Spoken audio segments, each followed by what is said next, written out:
तो आज का टास्क क्या है हमारे पास कि यार कैसे भी करके वर्क एंड वेजेस को आज कंप्लीट करना है, जिससे क्या होगा कल जैसे हम लोग आएंगे तो न्यू टॉपिक के ऊपर आ जाएंगे पाइप एंड सिस्टम करके। ठीक है, तो देखिए इस सवाल में देख लेते हैं। Johnny employs 8 worker to work for 6 hours per day. तो जॉनी ने 8 लोगों को हायर किया और to work 6 hours per day. ठीक है, तो 6 घंटे पर डे काम करेंगे। In a total he pays them 630 rupees for a week. एक वीक का वो कह रहा है 630 रुपीज उनको पैसा दिया जाएगा। ठीक है, how much should he Johnny pay for 18 worker working 4 hours per day for a week. तो जॉनी को सवाल ये पूछा गया कि अगर जॉनी 18 लोगों को हायर करता है, एक दिन में 4 वीक वो 4 आवर्स काम करने वाले हैं और पूरी तरह से एक वीक के लिए काम करेंगे, तो फिर जॉनी का कहना है कि उसको कितने पैसे देना चाहिए। सीधा से अब एक बात बताओ, वर्कर दे दिया तो इफिशिएंसी का तो कोई सवाल ही नहीं उठता। अब लोग ज्यादा आएंगे तो पैसा भी ज्यादा देना पड़ेगा। लोग जितने दिन में काम करेंगे, जितने घंटे काम कर रहे हैं, जितने समय काम कर रहे हैं, उस हिसाब से पैसा दिया जाएगा। तो अब तो पहले जगह पर पैसे कैसे दोगे आप लोग, किस प्रकार से पैसे को डिवाइड करोगे, क्या करेंगे, कैसे पैसे दिया जा रहा है। इसमें वर्कर कितने हैं, 8। कितने आवर्स काम कर रहे हैं, 6 आवर्स। पूरा दिन काम कर रहे हैं, 6 आवर्स पर डे काम कर रहे हैं, एक वीक तक लगातार कर रहे हैं। यहां पर भी वीक है, यहां पर भी वीक है, वीक दोनों जगह पर सेम है, तो वीक का लिखने की जरूरत ही नहीं है। हम लोग क्या करेंगे इस केस में, यार 8 लोग हैं, 8 वर्कर हैं, और 8 वर्कर एक दिन के हिसाब से देखा जाए तो डेली 6 आवर्स का काम करते हैं। ठीक है, और ये 8 वर्ग को डेली 6 आवर्स के काम की वजह से पैसा कितना मिल रहा है, 630 रुपीज। ये यहाँ पर मान लेंगे 630 रुपीज का उनको पेमेंट दिया जा रहा है। ये स्टेप समझ में।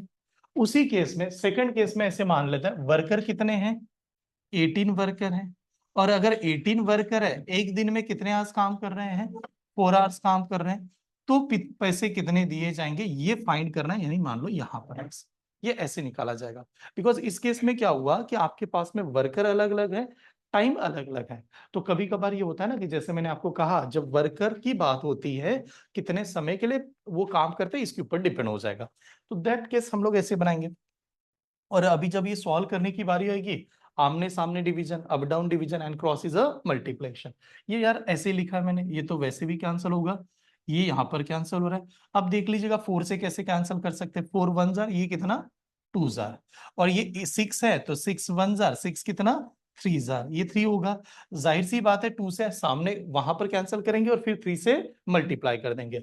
अगर 2 से कैंसिल किया तो ये नंबर कितना आएगा, 315। ये स्टेप समझ में, 315। अगर 315 को 3 से क्या करना है, बाद में आपको मल्टीप्लाई करना है, तो बताओ एक्स की वैल्यू कितनी आएगी, 3 into 315। What is the answer, 945। तो 945 वाला आंसर आना चाहिए, ये वाला answer, option number A is the answer. The amount of money with which A's wages can be paid for 18 days when the A is working alone. क्या कह रहा है, ए को इतना पैसा मिलेगा जो वो कितने दिन में काम करता है, 18 डेज। ठीक है, जब ए अकेला काम करे, इज इनफ फॉर पेइंग बीज wages, is enough for paying बीज वेजेस फॉर द 12 डेज। वही पैसा बी अकेला अगर 12 डेज काम करता है उसके लिए सफिशिएंट है। ठीक है, if the A and B start working together then the same amount could be enough for the wages of both of them, then for how many days, कितने दिन के लिए।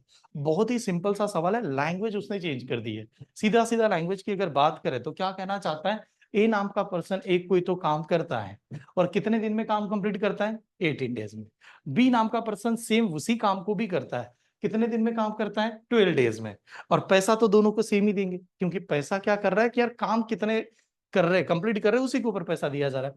अब बात हो रही है दोनों मिलके काम करेंगे, तो दोनों मिलके काम करेंगे तो दोनों को पैसा पूरा मिलेगा। तो कितने दिन में काम कंप्लीट होगा, पहले भी देखा है ऐसा सवाल, ए अगर पूरा काम 18 डेज में करता है, बी नाम का पूरा पर्सन वही काम 12 डेज में करता है, तो ए और बी मिला के उसी काम को कितने दिन में कंप्लीट करेंगे, ये वाला सवाल होगा। ट्राई कीजिए। देखिए यार ये 18, 18 इंटू क्या करेंगे, 12, 18 प्लस 12 कितना, 30, यहाँ पर 30 लिखा, उसी आंसर था। अब 30 से डिवाइड करेंगे, काय झाला सिद्धि। ओके, 6 से डिवाइड करेंगे तो 6 कितना, 3 जार, 6 कितना 5 जार। अब 5 लिखा तो डिवाइड तो नहीं होगा सर, अब वैसे फ्रैक्शन में नंबर है, तो यहाँ पर 3 इंटू 12 कितना 36, ये नंबर आएगा 36 डिवाइडेड बाय 5, तो 36/5 वाला आंसर आना चाहिए। Option A is the answer. PQR get 10,800 rupees for doing the 18 days work. 18 दिन के लिए इतना मिलता है, तो एक दिन के लिए कितना मिलेगा? तो P प्लस Q प्लस क्या करेंगे R, क्या करेंगे यार, यहाँ पर जो अमाउंट आएगी 10800, उसको डिवाइड किससे करेंगे? 18 से। 18 के टेबल में आता है कि नहीं ये नंबर? आता है। कितनी बार आता है? 6 टाइम्स आता है। मतलब ये आप अगर डिवाइड करेंगे इसको, तो डिवाइड करने के बाद ये 1000, ये कितना 6000, तो इन तीनों का 1 डेज की जो पेमेंट है वो है 600 रुपीज, ऐसे आ गया। ठीक है, उसी तरह से नेक्स्ट इक्वेशन पे आता है। नेक्स्ट इक्वेशन क्या है? PNR गेट रुपीज, तो यहाँ पर लिखता हूँ P और यहाँ पर R। PNR का कंबाइंड रुपीज कितना है? 3760 फॉर नंबर ऑफ डेज कितना है?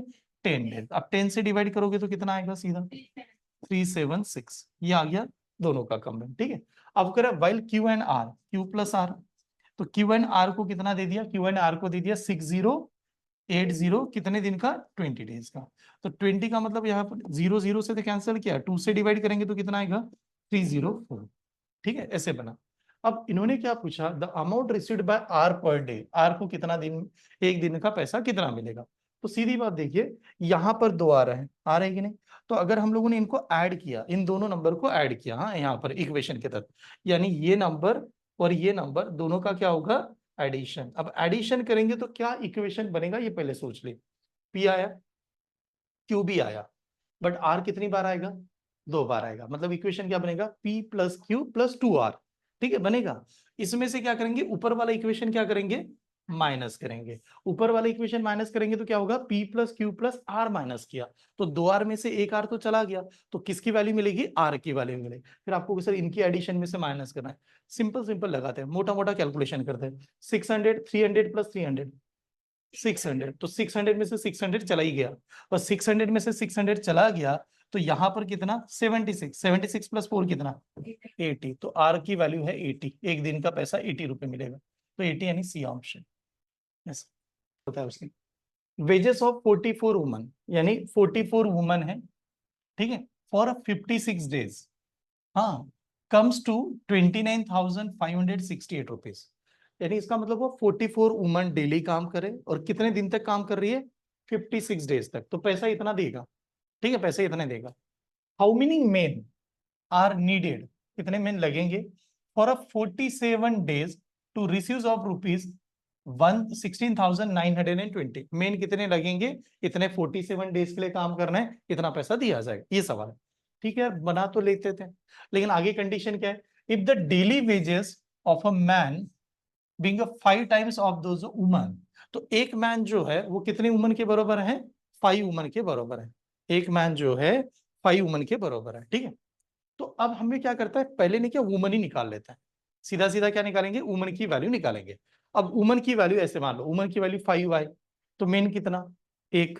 वुमन की वैल्यू 10 आई, तो मेन कितना? 2। वुमन की वैल्यू 15 आई, तो मेन कितने? 3। ऐसे ऐसे कर सकते कि नहीं? तो सीधा ऐसे ही चले जाते हैं, जिससे कैलकुलेशन बच जाए। तो फिर आप कैलकुलेशन कम करते समय क्या करेंगे? हमारे पास पहले केस में वुमन कितनी थी? 44। कितने दिन काम कर रहे थे? 56। कितना पैसा मिला? हाँ, 29,568। ये स्टेप समझ में? अभी के लिए मान लो सर एक्स वुमन ही काम कर रही है, एक्स वुमन ही है, एक्स वुमन है, और उन्होंने कितने दिन काम करना है? 47। पैसा कितना मिलने जा रहा है? 16,920। मैंने वुमन से ही कनेक्ट कर दिया, मेन को नहीं लिखा। यहाँ पर जो भी वुमन आएंगे उसको किससे डिवाइड करेंगे? 5 से। स्टेप समझ में आ रही? 5 से, ये वुमन ही हो गया। आप चाहे तो ऐसे लिख दो इसको दिखाते समय, XW, W फॉर वुमन। ये स्टेप समझ में आ रही कि नहीं बता दो। वुमन को ही निकालेंगे, बिकॉज वुमन एंड मेन का रिलेशन दिया हुआ है। अब ये कंडीशन आने के बाद में, अभी तक मैंने आपको ऐसे पढ़ा है, आमने सामने division, up down division, cross is a multiplication. सबसे पहले W से W कैंसर। अब देखिए कहां से डिवाइड हो सकता है। अब देखो यार, नॉर्मली नंबर के तहत अगर बात की जाए, तो ये नंबर 47 से कोई डिवाइड होने का नाम नहीं लेगा। 47 इज अ प्राइम नंबर लग रहा है। 56 वगैरह से डिवाइड हो सकता है, कम से कम जो नंबर मिले वैसे चलता है। ठीक है, कौन सा नंबर है जो डिवाइड होने लायक है? डायरेक्ट 56 से चले? हाँ, डायरेक्ट भी जा सकते हैं, अगर लगा तो डायरेक्ट 56 से जा सकते हैं। अगर 56 में तो 4 से तो कम जा ही सकता है, 4 जा सकता है, 8 से जा सकता है। 8 भी जा सकेंगे। 8 से तो ये होगा 8 7 जार 56 हाँ, इधर 7 से होगा क्या, 8 से होगा क्या, 8 कितना 56 और 1 हो जाएगा।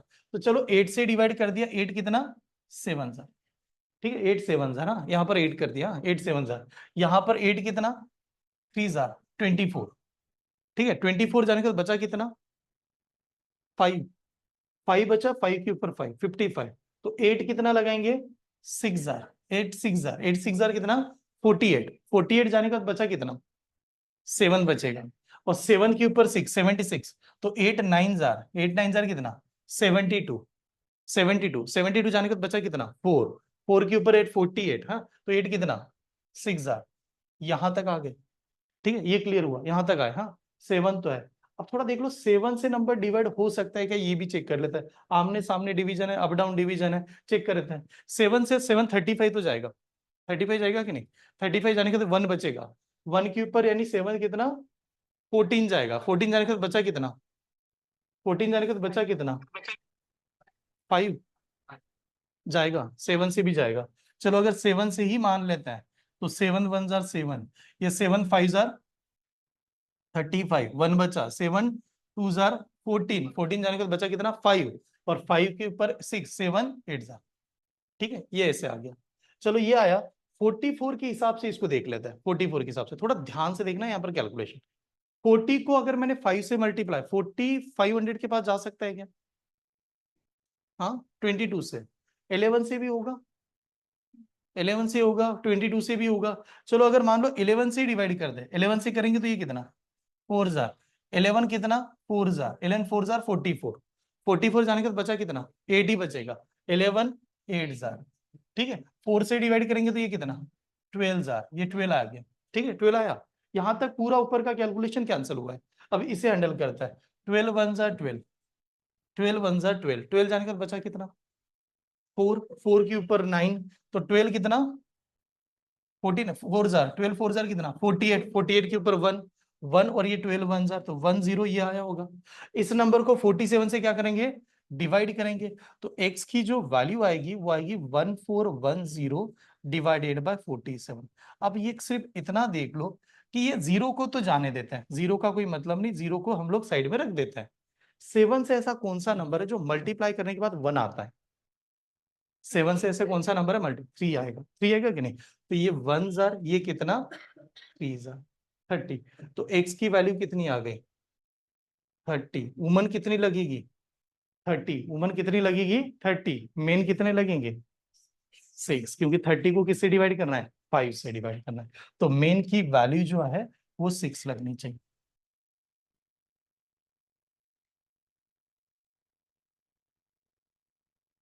6 मेन सी आंसर, ठीक है, बट इसमें कैलकुलेशन होगा क्योंकि लेंदी है ना वो कैलकुलेशन, ऐसे नहीं जल्दी जल्दी बने। Total wages of 6 man 4 woman and 8 boys is 26 rupees, यानी 6 मैन 4 वुमन एंड 8 बॉयज को मिला के 26 रुपए दिए जा रहे हैं। If the wages of the 6 man is equal to the 8 woman and the wages of the 4 man 4 woman is equal to that 6 boys, थोड़ा लाइन लेके चेंज हो रही है, ठीक है अलग अलग बन रही है, ठीक है। Then find the total wages of the 8 man, ठीक है, find the total wages of the 8 men 6 women and 4 boys. देखो इसमें कंटेंट में दमदार कैसे हो गया, इसमें अगर आपने देखा कि हमें 6 मैन 4 वुमन एंड 8 बॉयज का वेजेस दे दिया, पूछा हमें क्या है, पूछ रहा है हमें 8 मैन 6 वुमन एंड 4 बॉयज का वेजेस। अब ये तब नहीं सॉल्व कर सकते जब तक तीनों में आपस का क्या ना पता हो, रिलेशन नहीं है तो अब तक सॉल्व नहीं कर पाएंगे। अब कैसे रिलेशन निकालेंगे, तो रिलेशन बनाते समय 6 मैन बरोबर किसके बरोबर है 8 वुमन, तो हम लोगों ने ऐसे मान लिया, देखो ये इक्वेशन ऐसे समझेगा 6 मैन इक्वल टू 8 वुमन, ऐसे लिख देता हूं। तो बताओ इन दोनों का रेशो क्या आएगा, रेशो होता है कि नहीं, रेशो होता है, तो रेशो कैसे बनेगा main divided by woman, main divided by woman, तो 6 इधर जाएगा डब्ल्यू इधर आया होगा तो क्या आएगा 8/6, ऐसा स्टेप समझ में 8/6, ठीक है। दूसरा रेशो लेते हैं सर, दूसरा रेशो क्या है wages of the 4 women equal to 6 boys, 4 women, 4 women equal to 6 boys, sorry हाँ यहाँ पर थोड़ा कलर भी चेंज करते हैं, 4 women equal to 6 boys, ratio बनाओ क्या आएगा वुमन टू डब्ल्यू क्या आएगा, वुमन टू बी कितना आएगा 6/4, यहां तक क्लियर है? 6/4 आ रहा है सभी को? ठीक है, ये क्लियर हुआ। अब देखो दोनों में कॉमन क्या है पहले बता दो। हाँ, वुमन वुमन कॉमन है, दोनों में वुमन कॉमन है। अगर दोनों में वुमन कॉमन है तो हम लोग बाकी का नंबर कंटिन्यू इसको बना भी सकते हैं। तो वुमन का रेशियो बनाते समय हम लोग ऐसे मान लेते हैं इस केस में कि अगर मैंने इसको डिवाइड ही किया तो डिवाइड करने के बाद ये क्या होगा 3, ये क्या होगा 2, यहां पर क्या होगा हाँ 4, और यहां पर क्या होगा 3। इस चीज में अच्छी चीज क्या बनी कि दोनों जगह पर जो W है उसकी कीमत सेम है। अगर W की कीमत सर सेम ना हो तो क्या करेंगे, सेम ना हो तो आपको लिखना पड़ेगा, बनाना पड़ेगा, उसके सिवा आंसर निकाल नहीं सकते। यानी कैसे मल्टीप्लाई वगैरह करके बन जाएगा। ठीक है, तो अब इक्वेशन कैसे बनेगा, अब यूनिट मान लो, यूनिटी मान लेंगे।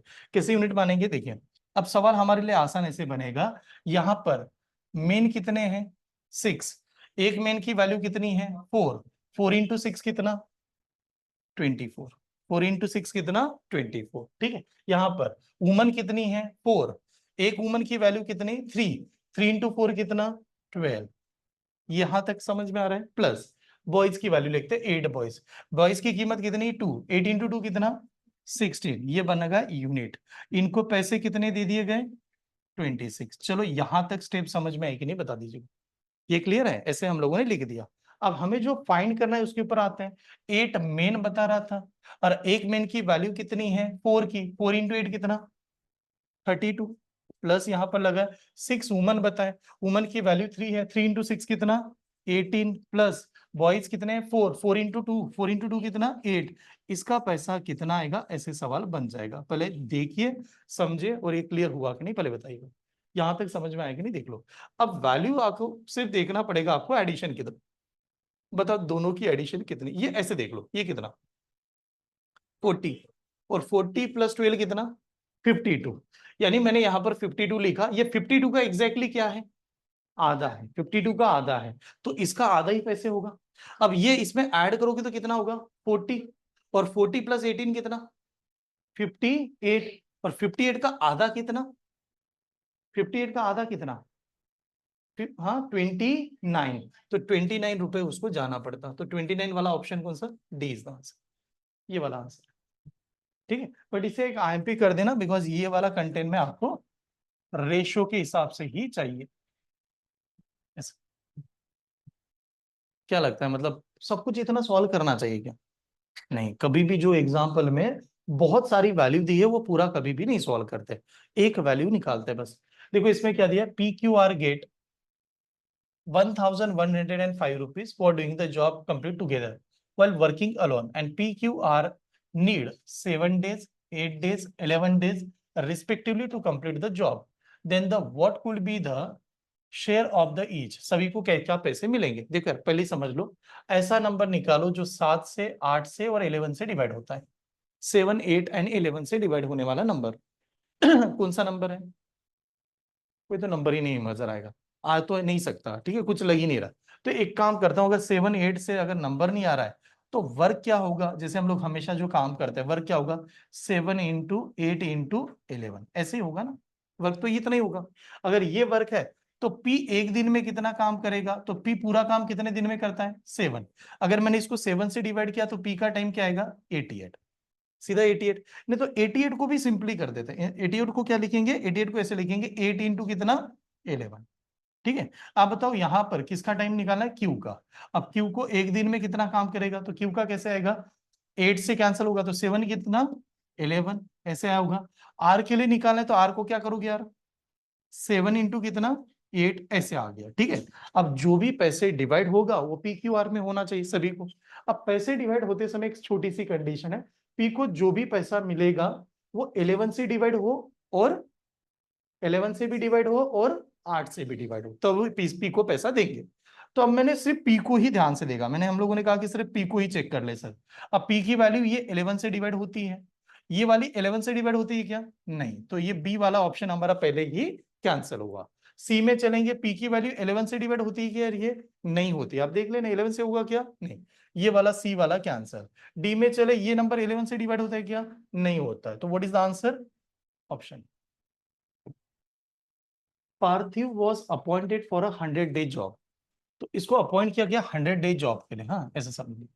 The condition was that he will be paid 24 rupees for every working day.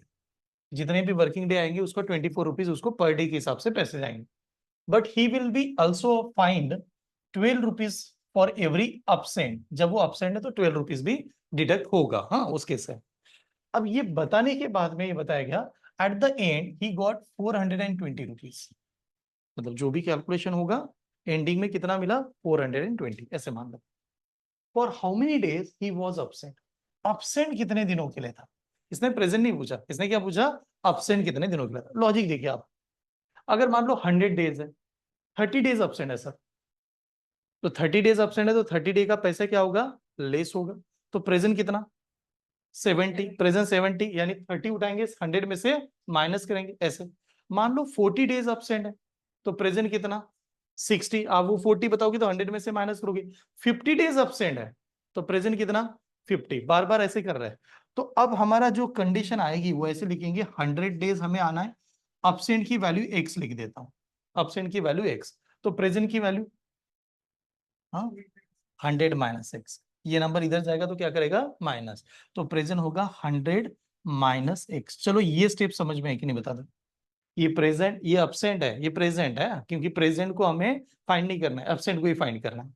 Present से पैसे, एक दिन का पैसा कितना दिया जा रहा है, 24, तो इतने दिन प्रेजेंट है, इतने पैसे बने उसके। और इस अपसेंट का पैसा माइनस होगा, तो माइनस करने जा रहे हैं, एक दिन का पैसा अपसेंट का कितना माइनस करना है, 12 रुपीज, तो इतने पैसे उसके जेब से चले जाएंगे उसमें से। तो भी उसका कुल मिला के जो पैसे आए हैं वो कितने आ गए, 420 रुपीज। स्टेप समझ में, देख लो। अब क्या करना है सर, दोनों में ऐसा क्या नंबर है, पूरा कैलकुलेशन करेंगे तो भी बनेगा, लेकिन दोनों में ऐसा कोई नंबर है जो आसानी से सभी को डिवाइड कर सके। जैसे ये 12 है, ये 24 है, ये तो 12 से डिवाइड होगा, लेकिन ये 12 से डिवाइड होगा क्या, हाँ होगा, होगा ना यार, क्यों नहीं होगा, हो तो सकता है। देखिए 12 से डिवाइड करूंगा तो 12 से ये 2 जार, ब्रैकेट को टच नहीं करूंगा, ये 12 से 1 जार, 12 3 जार कितना, 36, 36 जाने का बचा कितना, 6, 6 के ऊपर 0 यानी 60, तो 12 कितना, 5 जार, 5 जार, ये आसान होगा। अब कैलकुलेशन लगाते हैं, 2 इंटू 100 कितना, 200, माइनस कितना, 2x, और ये माइनस ऑलरेडी x है, ठीक है, इज इक्वल टू कितना, 35, ये ऐसे आएगा। अब एक बताओ, ये दोनों का कितना होगा, एडिशन ही होगा, -2x और -x कितना, -3x, -3x इधर जाएगा तो क्या होगा, प्लस, और इधर 35, तो 200 में से कितना माइनस करना है, 35 इज इक्वल टू 3x आएगा। ठीक है, बताओ इन दोनों का डिफरेंस कितना, 165, सही है। तो x की वैल्यू डायरेक्टली लिखता हूं, x की वैल्यू आएगी 165 डिवाइड बाय कितना, 3, तो ये नंबर आएगा 165 डिवाइड बाय 3, तो 3 1 जा 3 कितना, 5 जा, फिर 1 बचा 3 कितना, 5 जा, 55 इज द राइट आंसर, ये वाला आंसर था। A man and boy receives the 1800 rupees as a wages of the 3 days for a job, हाँ they did together। अब मैन और बॉय अगर दोनों काम करते तो 1800 मिलेगा, और कितने दिन के लिए मिलेगा यार, 3 डेज के लिए मिलेगा, ठीक है। The man's efficiency in the work was 5 times the boy, यानी इसमें क्लियर हो गया कि एक मैन बरोबर कितने बॉय के समान है, 5 बॉयज के समान है, एक मैन काम करेगा 5 बॉयज के समान कर रहा है, ठीक है। What is the daily wages of the boy, boy को एक दिन की पेमेंट कितनी मिलेगी। तो एक काम करते हैं, दोनों ने मिलकर अगर काम कर रहे हैं, हाँ 3 दिन तक काम किया, इफिशियंसी हमें पता है, तो हम लोग कहेंगे यहां पर अगर बॉय जो है वो एक दिन में उसकी इफिशियंसी 1 है, बॉय की एक दिन की इफिशियंसी कितनी है, 1 है, तो मैन की एक दिन की इफिशियंसी कितनी होगी, 5 होगी ना यार, मैन की तो 5 होगी, इसका एक दिन का 1, इसका एक दिन का 5, और दोनों को हमें 1 डेज ही पूछा है ना, वैसे 1 डेज पूछा है कि नहीं, 1 डेज का पैसा कितना मिलेगा, 1 डेज, तो आप बताओ मैन ने कितने दिन, इन तीनों ने, दोनों ने कितने दिन काम किए, 3 डेज, तो ये 1 इंटू क्या होगा, 3, और ये 5 इंटू क्या होगा, 3, बताओ 1 इंटू 3 कितना, 3, और 5 इंटू 3 कितना, 15, 15 प्लस 3 कितना, 18, तो 18 यूनिट की वैल्यू कितनी मिल गई, 1800 रुपीज। ये स्टेप समझ में, 18 यूनिट की वैल्यू है 1800 रुपीज, तो बताओ 1 यूनिट की वैल्यू कितनी, हाँ 1 यूनिट की वैल्यू कितनी, 100 रुपीज, तो बॉय को एक दिन का कितना पैसा मिलेगा, 100 रुपीज। लेकिन ऐसा सवाल होता तो कि बॉय को टोटल पैसा कितना दिया, तो कितना आंसर आता, 300, ठीक है, तो ये सवाल अलग है। इसने क्या पूछा, what is the daily wages of the boy, boy को डेली कितना पैसा मिलेगा, तो डेली 100 ही मिलेगा, क्योंकि वो एक दिन में 1 यूनिट काम करेगा, तो एक दिन में 5 यूनिट काम करेगा, और 1 into 3 करेंगे, 3 दिन काम कर रहा था, ये भी 3 दिन, तो 18 यूनिट हुआ। ठीक है, ऐसे इसमें P can do a job in a 30 days, Q can do a job in a 45 days. They work together for a 15 days and rest job done by the R in a 6 days. ठीक है, they get 15,000 rupees for the whole job. Then what is the R share? R को कितना पैसा मिलेगा? अब इस case में देखिए, तीनों का टाइम अलग अलग है, तीनों ने काम भी अलग अलग किया है, मतलब तीनों का इफिशियंसी भी क्या होगा, डिफरेंट होगा, टाइम भी क्या लगेगा, डिफरेंट लगेगा। तो सबसे पहले इफिशियंसी निकालनी जरूरी है। ठीक है, आप बताओ, पी का टाइम 30, क्यू का टाइम 45, अब 45 है कि नहीं, इन दोनों से ही काम बन जाएगा। चलो इन दोनों से काम बनेगा तो ऐसे निकाल लेते हैं। बताओ ऐसा नंबर जो 30 और 45 से डिवाइड होता है, 90 यूनिट का काम है, 90 यूनिट के हिसाब से पैसे दिया जाएगा। ऐसे मान लो 90 यूनिट कोई भी कर दे, किसी को भी पैसा दे सकता है। पी को 90 से, अगर 30 से 90 को डिवाइड करो, कितना, 3। पी कहता है मैं 3 यूनिट काम करूंगा, क्यू 2 यूनिट काम करेगा। ये स्टेप समझ में, ठीक है, यहां तक है। अब एक बात बताइएगा, यहां पर पी और क्यू जो वर्क कर रहे हैं वो कितने दिन किया, 15 डेज। तो यार 3 + 2 कितना, 5, तो 15 into 5 कर दो, 15 into 5 कितना, सॉरी 75 ना, 15 into 5 कितना, 75। तो इन दोनों ने ही 75 यूनिट पहले ही काम कंप्लीट कर लिया, ये मानते हो, 75 यूनिट पहले ही दोनों ने काम कंप्लीट कर लिया। पैसे कितने दिए गए, 15,000, किसके लिए दिए होंगे, पूरे काम के लिए। तो पूरा काम क्या है, 90 यूनिट। तो हम लोग ऐसे कहेंगे 90 यूनिट जो है, 90 यूनिट की वैल्यू कितनी थी यार, 15,000। ये स्टेप समझ में आ रही, 19 यूनिट की वैल्यू 15,000। किसका पेमेंट चाहिए हमें, आर का। तो इस इन दोनों ने तो 75 कर लिया, तो आर के लिए कितना यूनिट बचा होगा, 15 यूनिट ही बचा होगा। 15 बचेगा कि नहीं, 90 में से 75 माइनस कर दो, कितना बचेगा, 15। तो आर ने सिर्फ 15 यूनिट ही काम करना है, तो आर ने अगर 15 यूनिट करना है, उसको कितना पैसा दिया जाएगा, ये सवाल। स्टेप समझ में आई, चलेगा। चलो कैलकुलेशन करते हैं। कैलकुलेशन करते समय देखिए, 15 1 जार 15 कितना, 6 जार, 6 1 जार 6 2 जार कितना, 12, 12 जाने को बचा कितना, 3, 3 के ऊपर 0, 6 कितना है, 5 जार, यानी कितना आएगा 2500। 2500 वाला बी इज द ऑप्शन। ठीक है, ये आंसर आना चाहिए। ठीक है, देखिए, A and B can took a job is a 7,200. A can complete a job in a 12 days. B can alone complete a job in a 16 days. They completed the work in a 6 days with the help of C. With the help of C ने तीनों ने complete किया कि नहीं, तो complete किया मतलब तीनों का टाइम क्या है, सेम है, तीनों का टाइम सेम है। तो हमें कोई भी पैसे का जो डिस्ट्रीब्यूशन होगा वो किसके ऊपर डिपेंड करेगा, सिर्फ इफिशियंसी के ऊपर करेगा, सीधा इफिशियंसी पे चलेंगे। तो आप बताओ कि ए का टाइम, ए का वैल्यू कितना है 12, बी का कितना है 16, और a + b + c लिख देता हूं, a + b + c का कितना है 6, तो c का कितना आएगा वो आगे देखेंगे। ठीक है, ऐसे। चलो यार ऐसा नंबर बताओ जो 12 और 16 से डिवाइड होता है, 48, करेक्ट। तो 48 यूनिट, अब हमें 48 का कोई मतलब नहीं है, हमें इफिशियंसी काम बन जाएगा हमारा। ठीक है, 12 से डिवाइड करेंगे तो 4, 3 ये 3a, और 6 से डिवाइड करेंगे तो 8। हाँ, यहां पर अब थोड़ा ध्यान से देखें, टोटल काम है 8 यूनिट का, तीनों का इफिशियंसी 8 की। तो मैं ऐसा लिख देता हूं, 8 की वैल्यू हो गई 7,200। यहां तक पहले बताओ ये समझ में आया कि नहीं, 8 यूनिट यानी तीनों ने काम किया हुआ, हाँ एक दिन का, इज इफिशियंसी। 8 यूनिट की वैल्यू आ गई 7,200। क्लियर। हमें पूछा गया सी को कितना पैसा दिया जाएगा। अब तो ए नाम का पर्सन कह रहा है मैं एक दिन में 4 यूनिट करता हूँ, बी नाम का पर्सन कह रहा है मैं एक दिन में 3 यूनिट करता हूँ, तो सी को कितना करना है, 1 यूनिट। तो हम लोग कहेंगे 1 यूनिट की वैल्यू कितनी, वही आंसर होगा। ठीक है, तो बताओ यार क्या करना है इसमें, 8 1 जार 8 कितना, 9 जार, तो 900 इज ओनली आंसर, एक्स की वैल्यू 900, ये वाला, तो 900 वाला बी इज द ऑप्शन।